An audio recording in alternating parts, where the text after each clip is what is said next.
નમસ્કાર. Standard 11 chemistry અત્યાર સુધી આપણે આમાં રસાયણ વિજ્ઞાનનું મહત્વ, દ્રવ્યની અવસ્થાઓ, એના ગુણધર્મો ઉપરાંત એકમ પદ્ધતિઓ જુદી જુદી, છેલ્લા પીરિયડમાં પરમાણવીય દળ, સરેરાશ પરમાણવીય દળ, સમસ્થાનિકો અને આણવીય દળ, આટલી વસ્તુ સુધી સ્ટડી કર્યો હતો.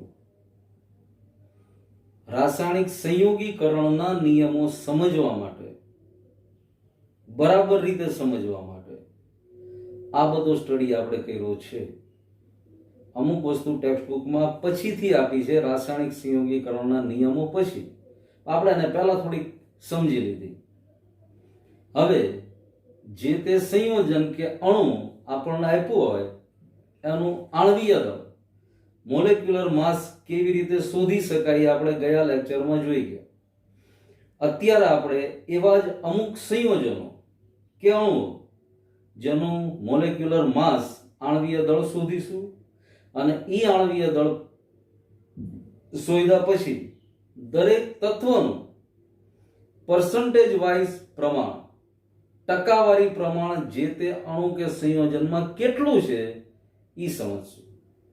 અહીંયા પણ કેમેસ્ટ્રી ઓછી, મેથેમેટિક્સ જ વધારે છે. કેમેસ્ટ્રી ક્યાં પૂરતી? તો કે અણુનું નામ કે સંયોજનનું નામ ત્યાં પૂરતી છે. પછી જે તે તત્વનો પરમાણવીય દળ એમાં મૂકી અને આણવીય દળ શોધીએ ત્યાંથી આખું મેથ્સ ચાલુ થઈ જાય. હવે સેમ્પલ પૂરતા અમુક તત્વોના પરમાણવીય દળ મેં અહીંયા લખ્યા છે. દાખલા તરીકે હાઇડ્રોજન, અહીંયા લેફ્ટ હેન્ડ સાઈડમાં હાઇડ્રોજનની બાજુમાં જે એક લખ્યું એનું પરમાણવીય ક્રમાંક છે. પરમાણવીય ક્રમાંક અને પરમાણવીય દળ એકબીજા સાથે મિક્સઅપ ન થઈ જાય એટલે અહીંયા મેં ખાસ બધાના પરમાણુ ક્રમાંક લખ્યા છે, જે તે તત્વો દર્શાવ્યા એ બધાના છે. દાખલા તરીકે નાઇટ્રોજન, તો પરમાણુ ક્રમાંક 7 છે એનો. Atomic number of nitrogen is 7, but atomic mass of nitrogen is 14 unified mass. એવી જ રીતે સલ્ફર, પરમાણુ ક્રમાંક 16 છે, atomic number of sulphur is 16, પણ પરમાણવીય દળ 32 યુનિફાઈડ માસ છે. હવે પહેલો જ ક્વેશ્ચન જુઓ, મેં અહીંયા બોર્ડ પર લખ્યો છે. NH3 નું આણવીય દળ શોધો અને દરેક તત્વનું પર્સન્ટેજ વાઇઝ પ્રમાણ, ટકાવારી પ્રમાણ શોધો. આપણા પહેલો દાખલો છે, ગણીએ છીએ. અહીંયા હેડિંગ મારું NH3 કૌંસમાં એમોનિયા નું આણવીય દળ. સૌથી પહેલા આપણે એમોનિયાનું આણવીય દળ શોધીશું.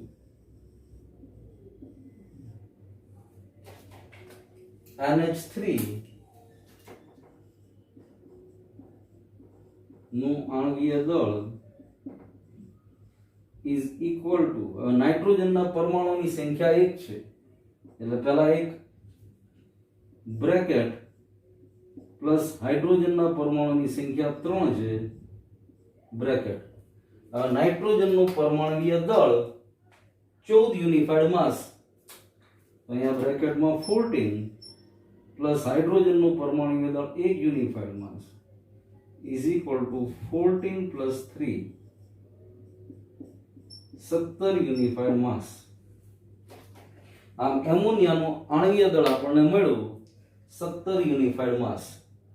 હવે એમોનિયામાં બે તત્વો રહેલા છે, એક નાઇટ્રોજન છે અને બીજો હાઇડ્રોજન છે. તો આ બંનેનું પર્સન્ટેજ વાઇઝ પ્રમાણ કેવી રીતે શોધી શકાય? તો સૌથી પહેલા નાઇટ્રોજનનું ટકાવારી પ્રમાણ.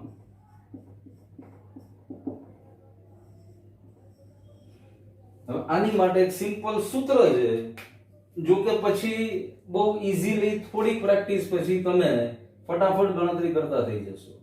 પણ અત્યારે થોડીક સિસ્ટમેટિક પ્રમાણે જઈએ તો ઇઝ ઇક્વલ ટુ નાઇટ્રોજનનું પરમાણુય દળ ડિવાઇડેડ બાય NH3 નું આણ્વીય દળ અને ટકાવારી પ્રમાણ શોધવાનું છે. આપણને ખબર છે પર્સન્ટેજ હંમેશા 100 ના આંકડા ઉપર શોધતા હોય છે ઇન્ટુ 100. હવે આ સૂત્ર થઈ ગયું.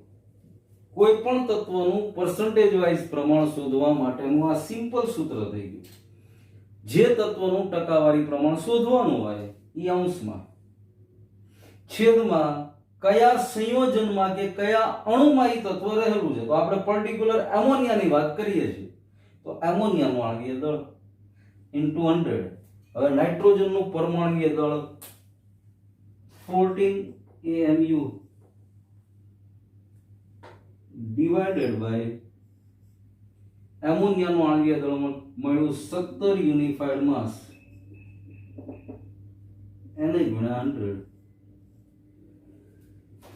હવે 14/17 નો જે જવાબ આવે એને ગુણ્યા 100 કરવાનું.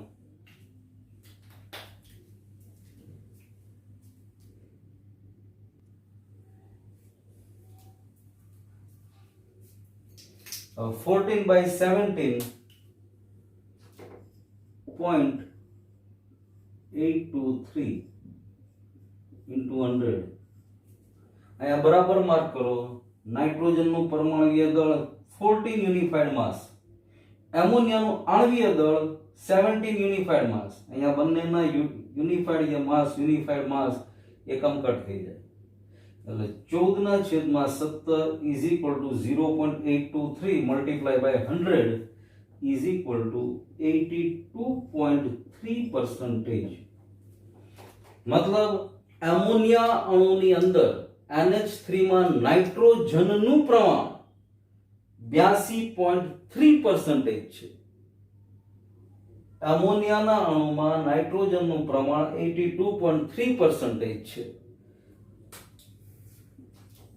હવે એવી જ રીતે હાઇડ્રોજનનું પ્રમાણ. હવે હાઇડ્રોજનનું પ્રમાણ શોધવા માટે પણ સીધો જ આ સૂત્રનો ઉપયોગ થઈ શકે છે. હાઇડ્રોજનનું પરમાણુય દળ છેદમાં NH3 આણ્વીય દળ ગુણ્યા 100. અને એમ ન જવું હોય તો બરાબર માર્ક કરો. એમોનિયા બે જ તત્વોથી બનેલું છે, એક નાઇટ્રોજન ને બીજો હાઇડ્રોજન. નાઇટ્રોજનનું ટકાવારી પ્રમાણ મળી ગયું. ટકાવારી પ્રમાણ હંમેશા 100 ના આંકડા ઉપર છે તો બીજું તત્વ હાઇડ્રોજન છે તો સીધું જ હાઇડ્રોજનનું ટકાવારી પ્રમાણ H નું percentage વાઇઝ પ્રમાણ is equal to 100 minus નાઇટ્રોજનનું એમોનિયામાં મળ્યું 82.3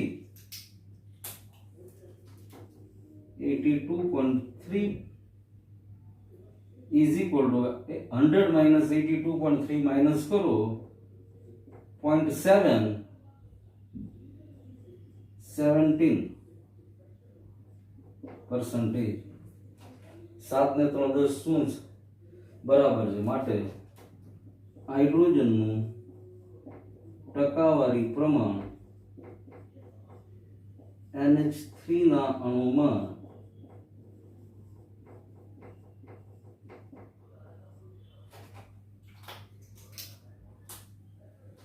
17.7% છે.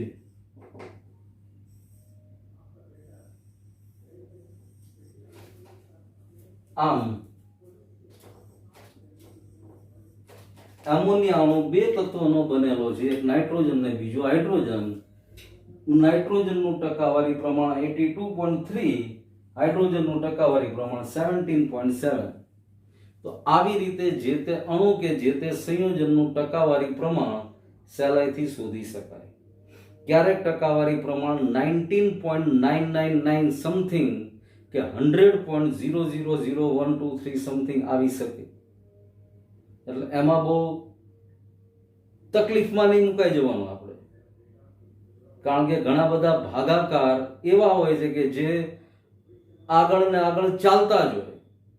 તો થોડીક વ્યવહારિક બુદ્ધિનો ઉપયોગ કરીને પોઈન્ટ પછીના 2 કે 3 ડિજિટ લઈ લેવાના. ને એ પ્રમાણેનું પર્સન્ટેજ વાઇઝ પ્રમાણ આપણને જે મળે એ નોંધી લેવાનું. હજી એક ઉદાહરણની ચર્ચા કરીએ અને પછી આપણે રાસાયણિક સંયોગીકરણના નિયમ તરફ જઈએ.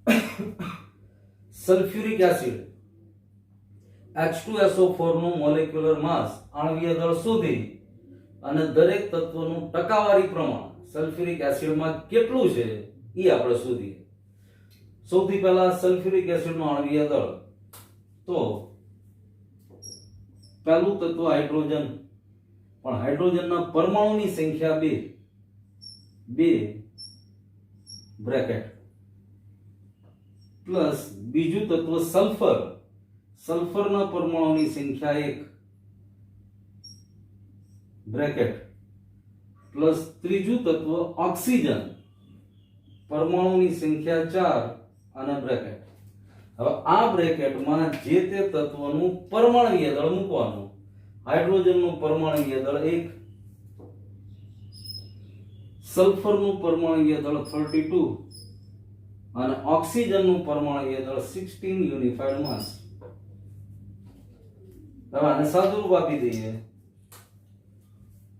તો 2 એકા 2 પ્લસ 32 એકા 32 plus 16 ચોકુ 64 is equal to 98 unified mass.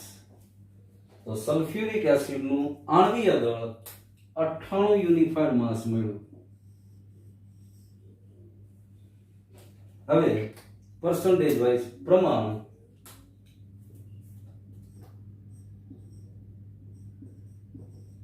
H2SO4 માં રહેલ દરેક તત્વનું ટકાવારી પ્રમાણ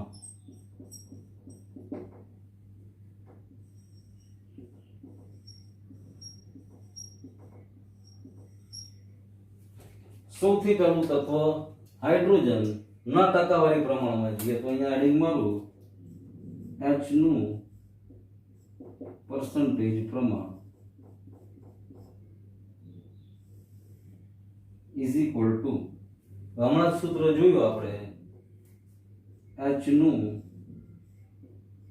પરમાણુય દળ છેદમાં H2SO4 નું આણ્વીય દળ. ટકાવારી પ્રમાણ શોધવાનું છે એટલે એને ગુણ્યા 100.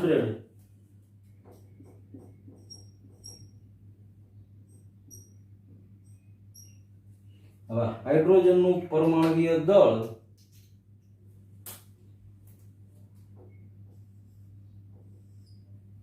બે, કારણ કે કેટલા હાઇડ્રોજન છે સલ્ફ્યુરિક એસિડમાં 2.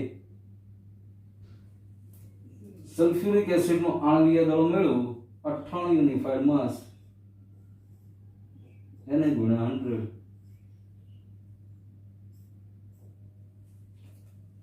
is equal to 2/98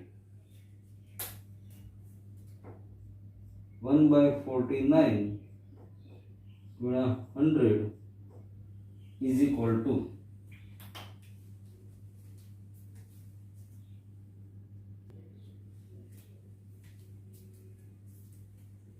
100/49 2.04%. मतलब સલ્ફ્યુરિક એસિડમાં હાઇડ્રોજન તત્વનું ટકાવારી પ્રમાણ 2.04% છે. હવે બીજું તત્વ સલ્ફર, અહીંયા સલ્ફરનું ટકાવારી પ્રમાણ is equal to સલ્ફરનું પરમાણુય દળ divided by H2SO4 નું આણ્વીય દળ into 100.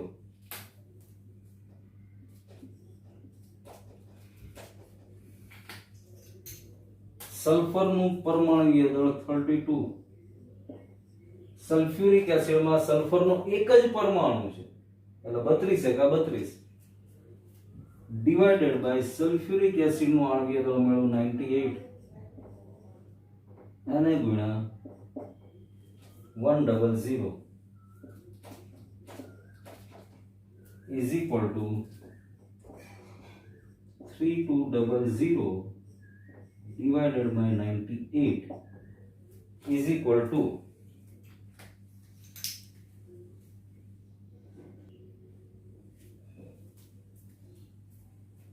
3200 upon 98 is equal to 3200 ભાગ્યા 98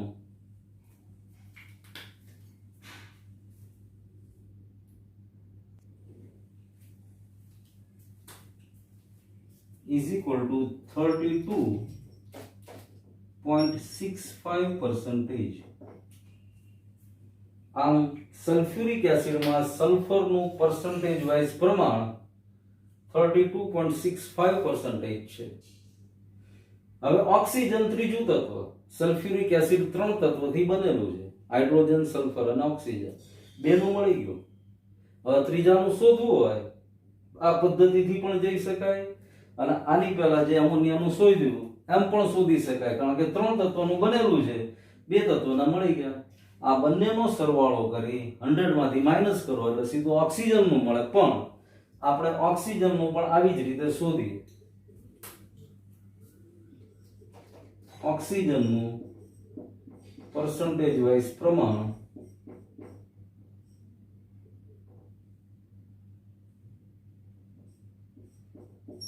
is equal to ઓક્સિજનનું પરમાણુય દળ છેદમાં H2SO4 નું આણ્વીય દળ into 100. ઓક્સિજનના ટોટલ 4 પરમાણુ છે સલ્ફ્યુરિક એસિડમાં. એક ઓક્સિજનનું પરમાણુય દળ 16 છે, એટલે જેટલા ચારે ચાર ઓક્સિજનનું પરમાણુય દળ ગણો તો 64 યુનિફાઈડ માસ થયું. તો is equal to 64 upon 98 sulphuric એસિડનું એને ગુણ્યા 100 is equal to 6400 upon 98 5.30 something આવશે. 65.30%. 2.04, 32.65, 65.30. આ ત્રણેયનો સરવાળો કરશું એટલે 100 ની આસપાસ, કાં તો ફૂલ્લી 100 અથવા 100 ની આસપાસ 99.99 સમથિંગ, 100.000 સમથિંગ આવો જવાબ મળશે. એટલે આમાં અમુક ભાગાકાર એવા થતા એટલે એની આપણે એપ્રોક્સિમેટ વેલ્યુ આશરે કિંમત મૂકી હોય. આ 6.30 થી ભાગાકાર આગળ હાલે છે, પણ પછીના ડિજિટ એવું જાજુ મહત્વ નથી રહેતું. એટલે 65.30 ઓક્સિજનનું પ્રમાણ સલ્ફ્યુરિક એસિડમાં, 32.65 સલ્ફરનું પ્રમાણ સલ્ફ્યુરિક એસિડમાં અને 2.04 હાઇડ્રોજનનું પ્રમાણ સલ્ફ્યુરિક એસિડમાં રહેલું છે. આવી રીતે જે તે સંયોજન કે અણુનું ટકાવારી પ્રમાણ જે તે તત્વનું શોધી શકાય અને આણ્વીય દળ આવી રીતે શોધી શકાય. સલ્ફ્યુરિક એસિડનું આણ્વીય દળ અને એક એક તત્વનું ટકાવારી પ્રમાણ છે બરાબર રીતે જોઈ લો, અને પછી આ જોયા પછી આપણે આગળ રાસાયણિક સંયોગીકરણના નિયમો તરફ જઈએ છીએ. ટેક્સ્ટ બુકની અંદર રાસાયણિક સંયોગીકરણના નિયમો જે આપ્યા છે એ બધાને જ્યાં જરૂર પડે ત્યાં વધારાના ઉદાહરણ સાથે પણ સમજીએ, કારણ કે આ રાસાયણિક સંયોગીકરણના નિયમો કન્ટિન્યુઅસ 11th અને 12th બે ધોરણ સુધી બરાબર રીતે એને યાદ રાખવાના છે અને પચાવવાના છે.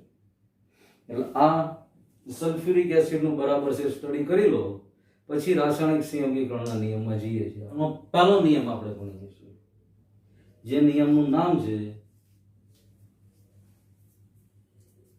Law of conservation of mass, મતલબ ગુજરાતીમાં દ્રવ્ય અથવા દળ સંચયનો નિયમ. આ નિયમ એન્ટોની લેવોઇઝર નામના સાયન્ટિસ્ટે આપ્યો હતો અને એકદમ સરળ સેન્ટેન્સની અંદર આ નિયમને સમજાવી દીધો. ઘણા બધા પ્રયોગોના અંતે પોતાનું તારણ કાઢ્યું ને કે દ્રવ્યનું સર્જન કે વિનાશ થઈ શકતો નથી.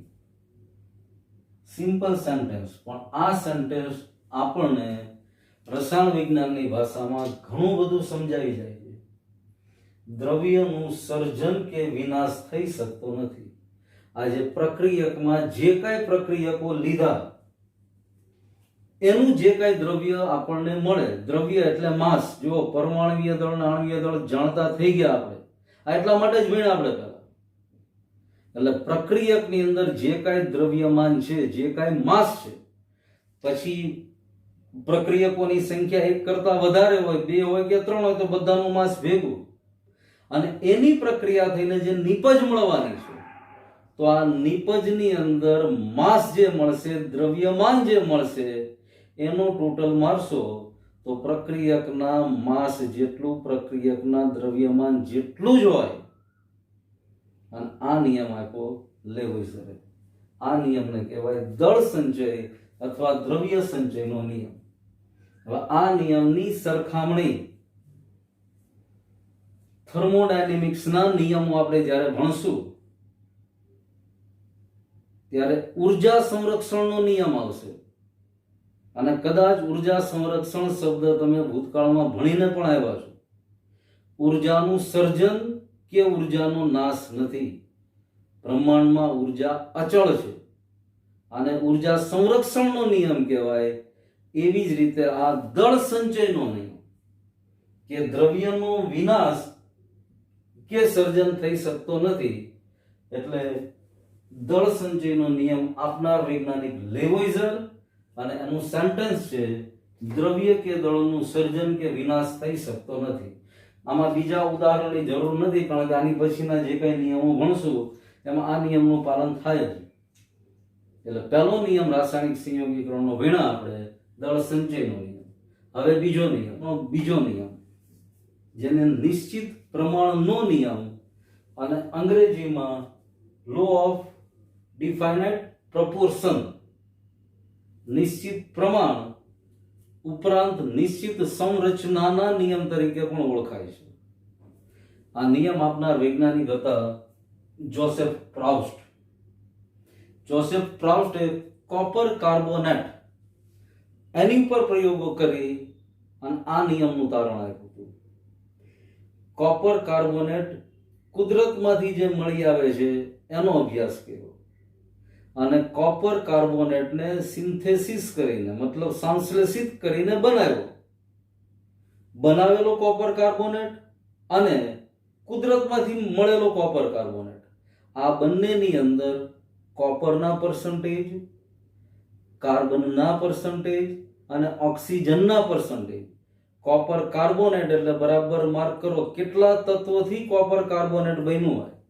કોપર એટલે Cu, કાર્બોનેટ એટલે CO3 - 2 આયન, મતલબ કોપર, કાર્બન અને ઓક્સિજન 3 તત્વોથી કોપર કાર્બોનેટ બન્યું છે.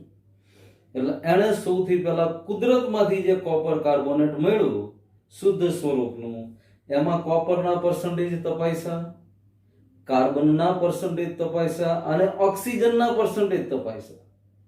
અને એણે સિન્થેસિસ કરીને રાસાયણિક પ્રક્રિયા દ્વારા કોપર કાર્બોનેટ બનાવ્યો. એ બનાવેલા કોપર કાર્બોનેટમાં કોપરના પર્સન્ટેજ તપાસ્યા, કાર્બનના પર્સન્ટેજ તપાસ્યા અને ઓક્સિજનના પર્સન્ટેજ તપાસ્યા. અને સ્વાભાવિક રીતે બંને કોપર કાર્બોનેટ શુદ્ધ હોય તો પર્સન્ટેજનું પ્રમાણ પણ સરખું જ આવવાનું.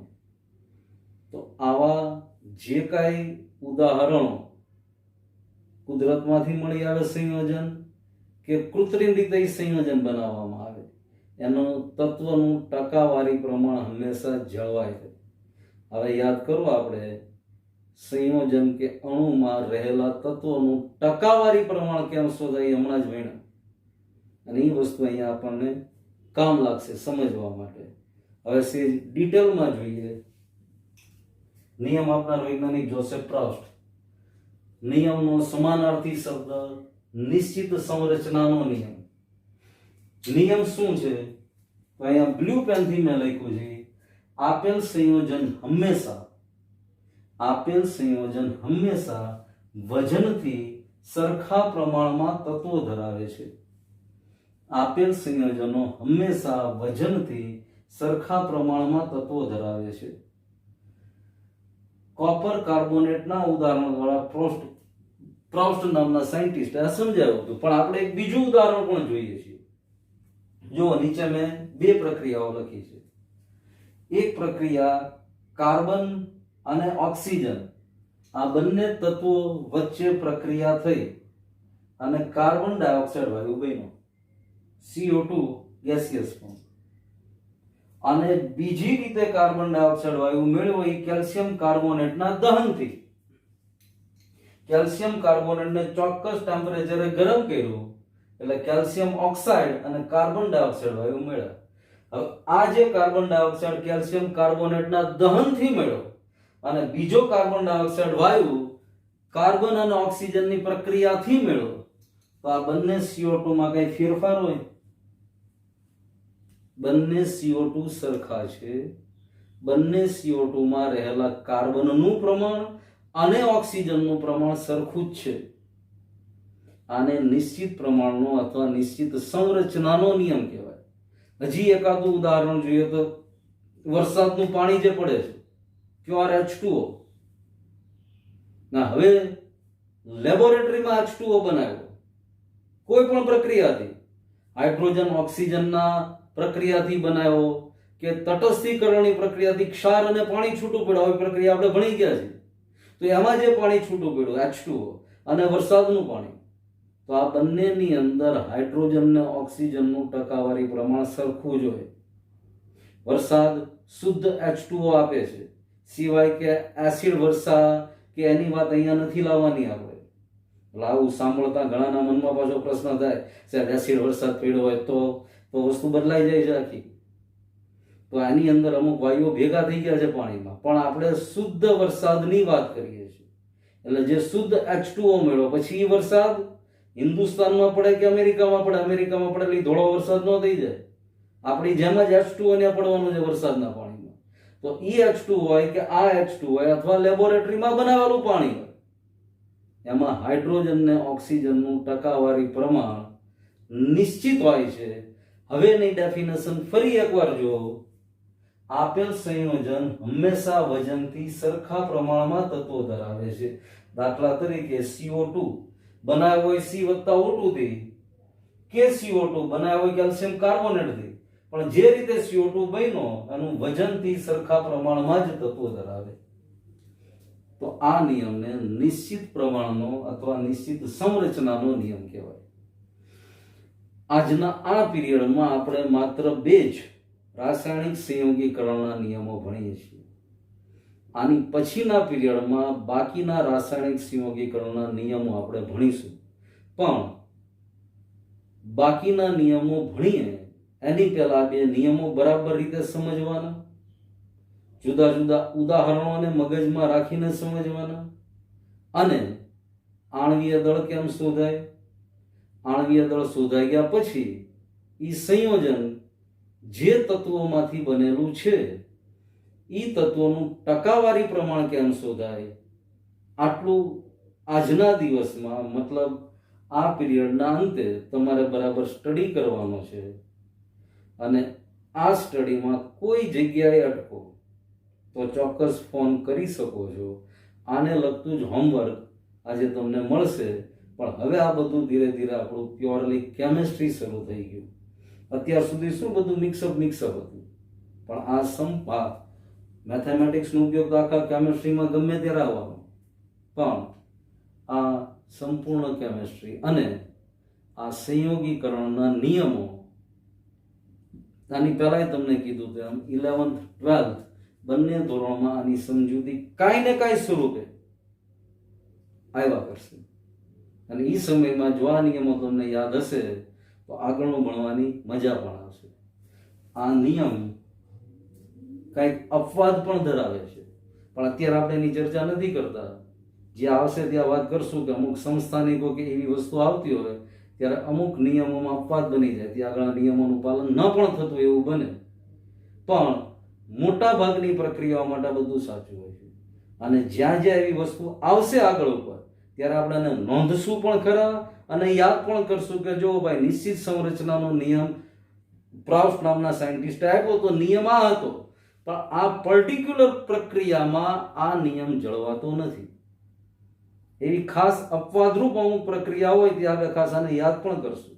પણ અત્યારે શું નિયમ છે, કેવી રીતે સમજી શકાય અને આ નિયમની ડેફિનેશન અથવા આ નિયમની સમજૂતી શું છે, આટલું આપણે યાદ રાખવાનું છે. આની પછી જ્યારે મળશું ત્યારે રાસાયણિક સંયોગીકરણના બીજા નિયમોની ચર્ચા કરશું.